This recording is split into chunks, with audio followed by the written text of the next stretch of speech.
IFM News. Lokal.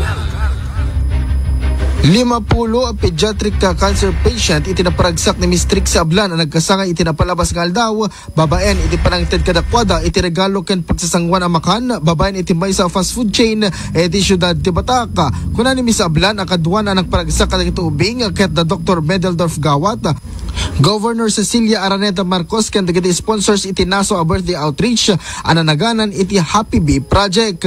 Imbatad ni Miss Ablan asipud iti pimusay iti manang na iti sakit na cancer ket iso iti panangirugina iti Happy Bee Project para kadagiti ubing nga ada iti sagsagabaen na sakit kang runaan na iti cancer.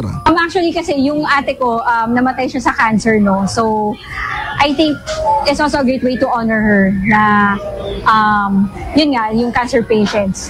And this year na-invite ako nila Doc Medel Gawat na mag-share sa oncology unit ng Mariano Marcos Medical Center.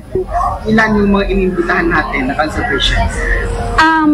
The oncology unit sent 15 na children po, ages from 2 years old to 19 years old. Yun. So from 1st district to 2nd district yung mga beneficiaries po natin for today.